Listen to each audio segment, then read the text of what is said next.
Okay, let's do this. Ta-da! Good morning. Hello, and welcome to the Sun Dragon Sideshow. The Dear Becky and Lizzy edition. Yes, I am Rebecca, a.k.a. Becky. I almost said Lizzy. That's funny. That doesn't work. Owner... It's not that funny. Owner of Sun Dragon Art and Fiber, and finally not hazy and just clear, not clear skies, but mostly probably gonna rain later today, cause it's Brevard, North Carolina. I'm Liz. We're Lizzy for today. I'm the minion there. He's like, wait, what's my line? Okay, so before we get into the Dear Becky and Lizzy stuff, there's maybe only one fun thing to show off. Oh, and I can talk about these I was wearing yesterday. But let me start with that, just to be complicated. Things just slid off the table. So, some people notice me wearing these. I don't want to get too far away from the mic. We have some earrings from Katrinkles in the shop, and since I had my ears exposed yesterday, and I do again today, because today it's a ponytail kind of day. It's going to be hot. So I just pulled my hair back. Not as hot as yesterday, but yes. Yeah, I already suffered through yesterday, though. So. I know. And I'm, it's also because I washed my hair a few days ago. So this is just easier. Anyway, squirrel. These are earrings that have gauge on them. So needle gauge earrings is what I was trying to say, and the words all came out wrong. They have on them, one of them, they go from 000 up to 7s, and they bounce back and forth on each one. So, let me see. So it's like, one of them has like 000, 1.5, 2.5 US sizes. They also say millimeters on them. Like 4 and 6, I think. And then the other one says, 00, 1, 2, and then it goes to like 3, 5, 7. So this I'm knitting with, and like I said, if you go onto our online shop site and you search earring, it'll probably pop up. We have both the hearts and hearts that have little knit stitches in them and the needle gauges, and it's the same listing with a drop down menu to pick which one. These are 5s, so I want to see. And you could just stick them through like this, but someone else has to read it for you, right? This has the 4s to the 6s, so I have to get it back on my ear. So technically, this one, way to have it travel with you. It does, look, it snugly fits in the little 5 hole there. Ta-da! If I was trying to find the right size, if I didn't know the right size, I'd probably have to take both my earrings off and go boop, boop, boop, boop, boop, or just yank on my ears. When I posted about them on social media, someone said, what is the metal? They are sterling silver for the metal for your ears. Which is good, because I think I'm allergic to my name tag, which might be nickel. So, yeah. So, the other thing before we get to questions, this is our version of an unboxing. As I go, I'm in my bubble wrap. Did this just come yesterday, Liz? 2 days ago. 2 days ago. So this is I opened it. Pom Pom. Look, the sell by. It's not the sell by date. Oh my gosh. Don't sell before date. Yes, don't sell before date. It is. Oh, good. I have it right set up. It says, please do not display until Thursday, September 7th, which is today. So, and it comes all nice and bubble wrapped, and I'm going to very gently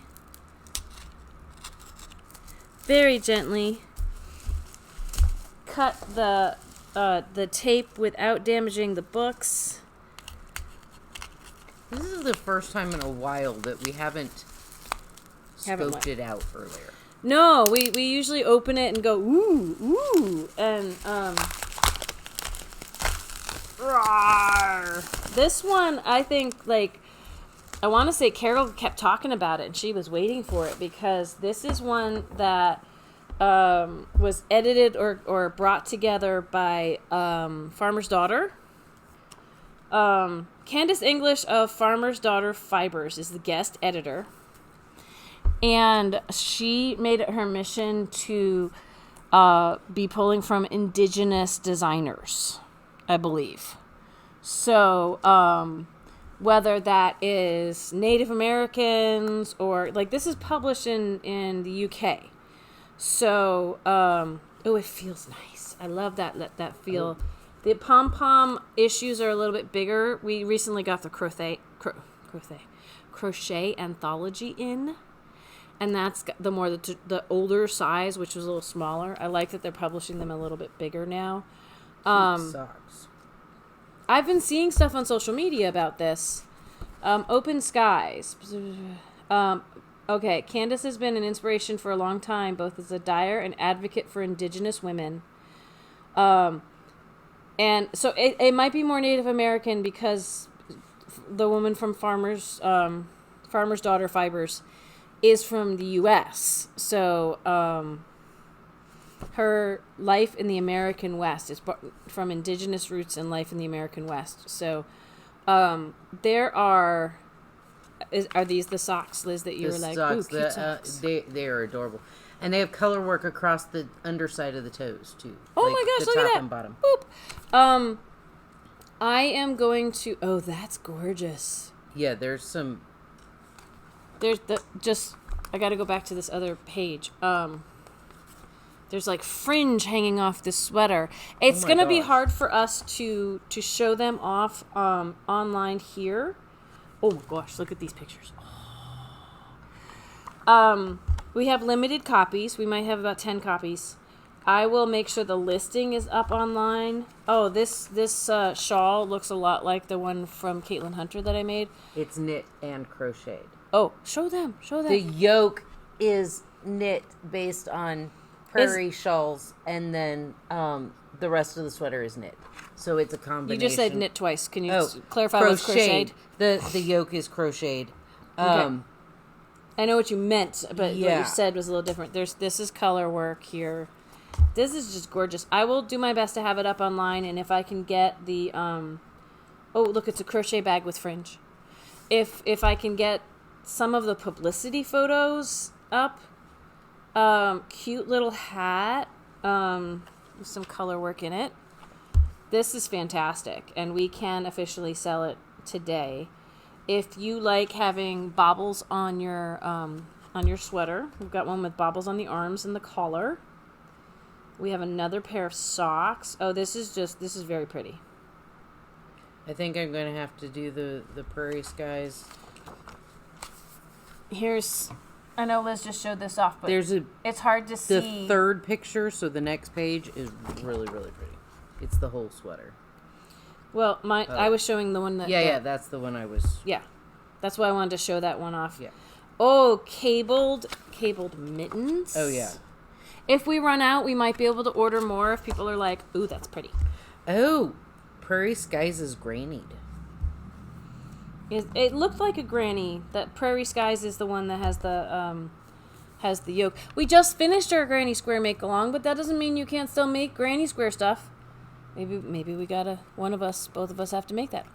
Right. So, let me see. Yeah. 1, 2, 3, 4.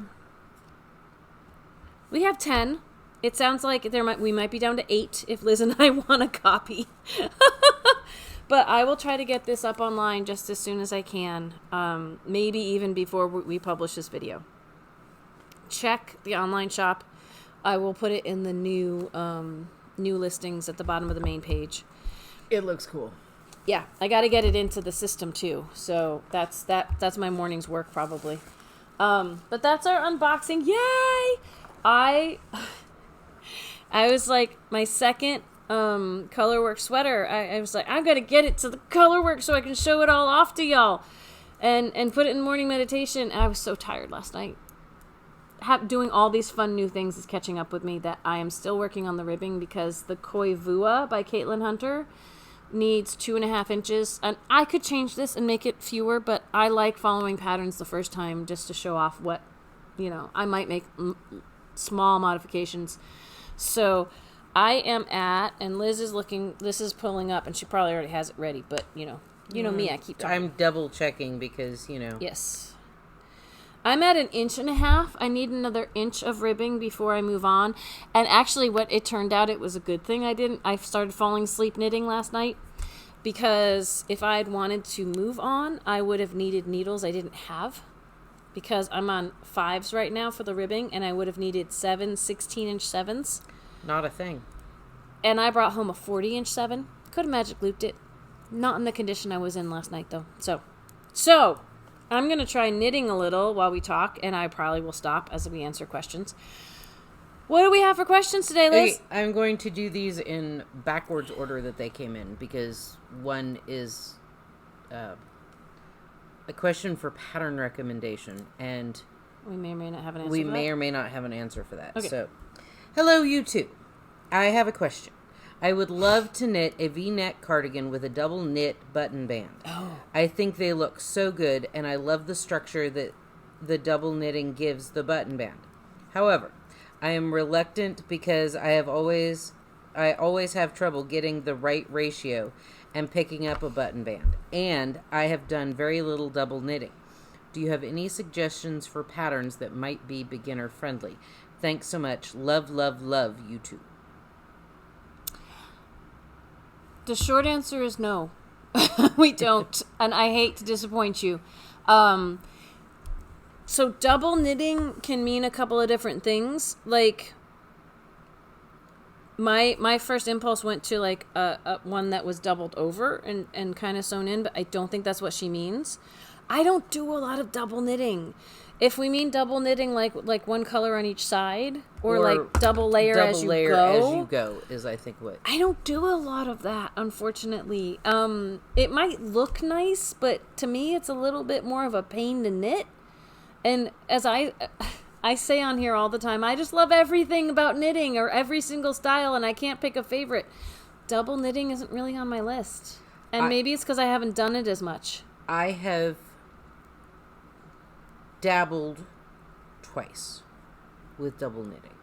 Mm-hmm. Once I was like, I'll put a double knit cuff on my sweater. So you've done a double knit cuff. It might have been a long time ago. I pulled it out because it didn't look right. Like, I think double knitting, like when you see it done in fingering weight yarn, it's not too much thicker than, but when I did my double knit, it was like in chunky yarn. And so it was like nice cuff, boom. Yeah. Well, or sleeve, boom. So, and the other one I did, it was an inset thing in the back of the collar, but the pattern, and it was only like 2 rows, and the pattern told me exactly what to do, and I was like, I'm fine with that. Almost didn't even know I was double knitting until I went, oh.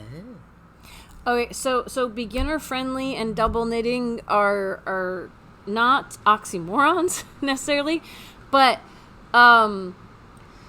it's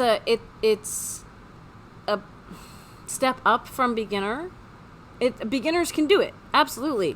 I think what Liz is saying is completely valid, that like double knitting requires, like, you won't know until you finish it how it looks, because you'll have lots of stuff jammed on your needle. And I think that's what the person is addressing. And picking up for a button band. Yeah. Well, and I'm wondering, again, I don't have a good pattern. I would go on Ravelry, and if there's a double knit category, sometimes when you start to put that into the search engine, it'll say, ooh, do you want this category? And you say, yes. And then you can pick something that says easy. But we don't, and then you have to go into the listings and see how people have rated it. If they haven't rated it, I might avoid it.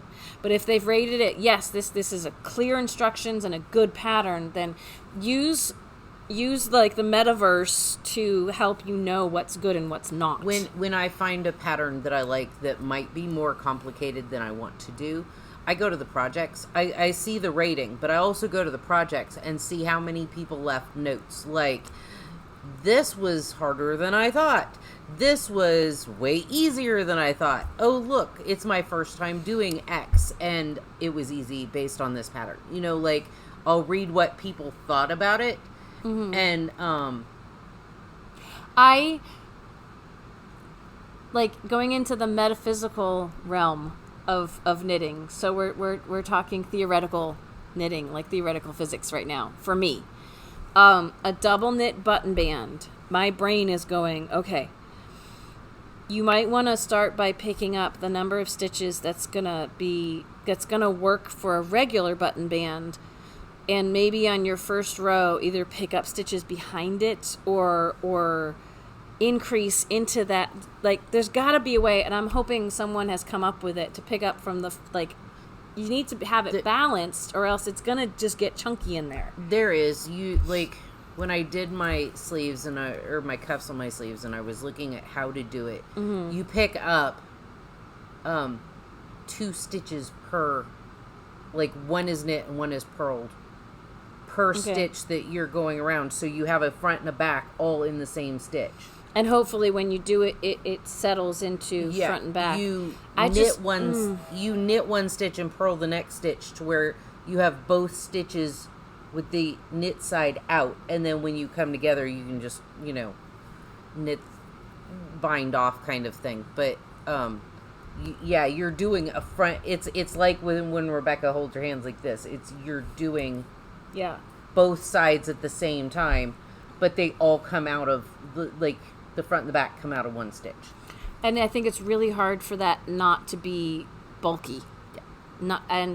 And I want to say there is a ratio, and I have trouble with cardigan button bands, even when even when I have the instructions, and even when it's single layer.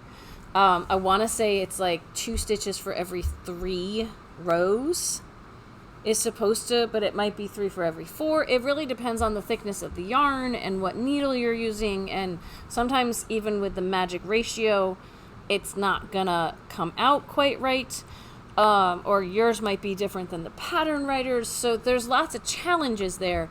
I almost would think, and this isn't going to work for every yarn, to have a thinner version of that yarn, or to do the button band in something that's thinner so it doesn't look as chunky. But there's so much to that. We don't have a good answer for you. And it's like Stump the Chumps on I see those on the car show, double right? knit car talk bands on like machine knit sweaters. And sometimes the sweaters are steeked and they're sewn in. Like, so that's why they didn't have to pick up stitches, is they just sewed on the button band. So, So, try hunting around on Ravelry, but we don't have a good recommendation for you.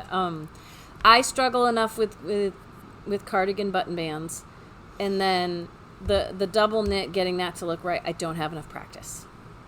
I'd like to claim to be an expert at everything, and I'm not. But it's okay. What else do we have? When a pattern says join yarn, such as for the other side of the yoke shoulder, how do you join the yarn? Do you tie it to a strand from the row below, or to the first stitch on the row you're about to knit? Just make a loop and start knitting? I rarely see instructions on what to do, but always come across join yarn. What does this mean, and how do I do it? Confused pattern reader. Yes, and I agree with everything they say. Is it's like, wait, what? And it I just start knitting with the new color, leaving a tail. And what we had talked about before, what I've settled into, so say I was going to start my color work and I need to join this. And you all are going to see it from the backside because that's the only way we film this. But I've got this yarn and I'm going to leave it hanging. It would be the same thing if this yarn ran out and I was joining a new yarn. What I have started doing is I have started, whichever hand you knit with, so I hold tension in my right hand. Whatever hand you don't hold tension in, so it's going to be my left hand, I'm going to leave a tail, and I am going to just hold it to the back of my work with the tail, so that what I grab is going to go to the ball. But if I pinch it to the back of the work with my left hand and I grab it in my right, now my right, my brain can go, oh, it's attached just like this, just like the white one is. Da-da-da. And I know it's kind of fiddly because it's right near where you're knitting, but if you're pinching it to the back, then my brain, even though this feels odd, my brain can start knitting with this, and I only hang on to it for like 2 or 3 stitches, and then I can let it go. And now I've correctly started knitting with what goes to the ball. I'm not accidentally knitting with my tail. And there will be a gap there that I will sew in later. Sometimes I do a loose bow or a slip knot back here to keep these together. If, say, I was ending one ball and starting with another one. But that's the best way I have to communicate to people. Some people just go in and they take the yarn as a loop, as that writer was writing, and they stick the loop over and they pull it through. Then you have to make sure that you have, you're not picking up your tail once you do that. For a continental knitter who holds in their left hand like this, I would give the same type of advice personally. I do the same thing where I hold it in my right hand. And so my right hand's going to grab the tail. I was going to ask you. And then my left hand can hold tension, and it feels like it's attached for the first stitch or two. And then I can let go of the tail and just keep going. And later I can... I don't tie knots. If at all possible, I don't tie knots to attach things. So I leave tails... and start going. If I'm joining, not like joining colorwork, because there's nothing to tie that tail to. If I'm joining 2 color or the same yarn, one ball to another, like ending one ball, starting another, and it won't spit join, I'll tie a little bow just to keep the tension for like the next row across, to where it doesn't feel like, whoa, I'm knitting into a stitch that's coming out. And I wrap it and do a little like loop pull through that's almost like a slip knot I can pull out later, but the bow keeps the tension tighter. And so, it's always funny because people will come in and go, how do I join a new ball of yarn? And I'll tell them exactly what Rebecca said. And they're like... leave the tails hanging. And they're just like... it can't be that easy. It can't be that easy, or my Where's mind Rebecca? can't... I have to ask Or Rebecca. my mind can't process how to do that. Yeah. And so that's where I've come up with the trick of, like, fooling your brain. Yeah. Like, grab it with your other hand and knit a few stitches and then let the tail go. But when I tell people that, they're like... it can't be that easy. I'll wait for Rebecca. Well, they don't believe and it when I say Rebecca it too. Rebecca tells them, and they're like, huh. Yeah. So, do we have another question? That's it? Okay. I was like... They were actually pretty quick. No, and that's fine, because I was looking at the time going like, oh no, like we only have about 15 minutes till the shop opens, but that's great. So if you have a question for us, and as you could see today, we don't always have an answer. We have some guidance on how to search for your own answer, hopefully, if we can't answer it. Then you're going to email Liz at sundragonartandfiber.com. And if you send it to me, I'm going to forward it to Liz so she can keep track of it. So we've had a bunch of sales already of the Patagonia, and that's actually what I'm knitting with here on mine. It is nice and squishy. We had someone yesterday who said they have actually washed it in the washing machine. Yep. On gentle. It might felt a little, she said.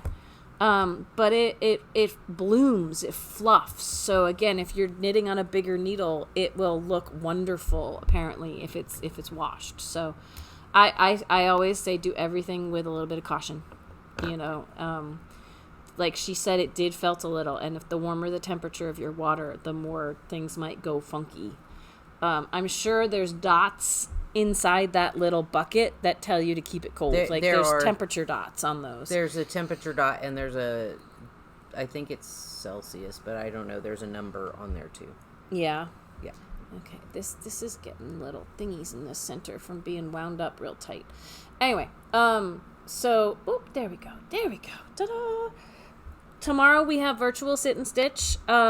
I'm finding it a little bit of a struggle. Like, I want to have people who are part of the make-along in the virtual sit and stitch. But I also want to hang on to some of the stuff for the classes to keep them in the classes. So sometimes it's a struggle because the virtual sit and stitch, here's my struggle with it a little bit. it's hangout time. It's community time. And it's partial on time for me for the shop, because I'm always on when it's related to like knitting functions we do. But I'd like it to be my downtime. So I both want to help, and I also want to preserve the lessons people have paid money for. So that's always a challenge. But we want to see how your make-along, if you're doing the sweater or you're doing something like that. It's not a sweater this time. It's a whole category of sweaters. For how that's going, come to the virtual sit and stitch. If you're working on something else, come to the virtual sit and stitch. That is Friday night. It's Tuesday and Friday, but what's coming up tomorrow? Friday night, 7 to 9 p.m. Eastern Standard Time. You get in with the shop phone number. 828-877-3550. I think we're still on daylight time. What did I say? Standard. Well, because my brain goes, I mean Eastern Time. Whatever time, we're the Eastern time zone. Yes. My brain is going to fill in words when I'm distracted and knitting. I know. So I don't keep track of those things. And I know we have viewers who do, and thank you very much. Eastern time, whatever the heck we're in for Eastern time. Get the world clock on your phone and look up when, North Carolina, if you need to look up New York, because technically that's our time zone. Yay. All of North Carolina is in the same time zone, which is weird because it's such a wide state. But anyway, that's tomorrow from 7 to 9 Eastern. If you want to join in on the virtual classes, the first one has already passed. The second one is coming up on the 17th. You can, there's Sundays from 1 to 3. Every other Sunday. I'm only clarifying because if you say Sundays from 1 to 3, they're not every Sunday. Yes, but you can only get in with the Zoom link I send you. There is a set schedule. Yes. It only happens on Sundays, no other days of the week, but not every Sunday. Yes. We're going to correct each other for another 10 minutes right now. So if you buy all of them, yes, it's just like they're not happening on Saturdays. The days that they happen fall on Sundays. Not every Sunday, it's every other Sunday. If you go to the online shop and look under lessons and classes, you will see the schedule. If you purchase the whole series, it's 5 for the price of 4. You will get links to the videos of past sessions. Just letting you know. If you want to jump in, it's not too late to jump in. It's not too late to purchase the whole series. Attending in person isn't going to happen for the whole series because the first session is already passed. But you can get access to that. You'll be getting access to all of the sessions if you pay for all the sessions, both the ones you can attend in person and recordings of all of them is my plan. So, and just a note, the recordings Rebecca will send you in a separate email. You can't access them from our website. Yes, people have all purchased them online and expected to go back into their account and find the links. And we're not that high tech. We're not like Etsy or something else where there's organization for that. That's a really big organization that has streamlined things for individual people. I'm doing this. I'm building it from scratch on my own with my own ideas of how this should function. It's not Craftsy. It's not something else like that. So when you purchase it, I get notification of the purchase. And when I have time, hopefully really soon after, but when I have time, I'm sending out all the links for the sessions, for the attendance, for access to the videos. So it's all through me. And it's not my only job, so I'm doing the best I can. I'm really excited about it. It's a lot of plates in the air. It's going well, but it's a lot of plates in the air, so thank you all for your patience. So, because not only is virtual lessons your not only job, you are also... Yeah. I'm running a yarn shop and teaching lessons in person. Some of you have heard this ad nauseum. Managing a minion who, You help a lot, though, more than you hurt, so it's fine. Anyway, we got to go open the shop. We love y'all, and keep watching, and come visit us on Zoom sessions, and visit us in the shop if you're local. Speaking of local, the B series of the in-person for these is starting on this Saturday. And it's like every other Saturday, and then there's a break in the middle because of SAF. And anyway, but if you want to do this in person, there's still room in the in-person classes. There's still a couple slots in the in-person classes that start this Saturday. So contact us about that. Online sessions can be bought through the online shop. In-person sessions, you have to contact us. You cannot purchase those in the online shop. If you purchase stuff in the online shop, you only get access to the Zoom stuff. So, okay.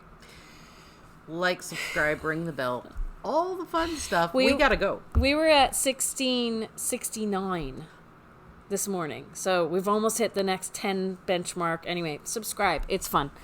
Doesn't cost you anything. Bye. Bye.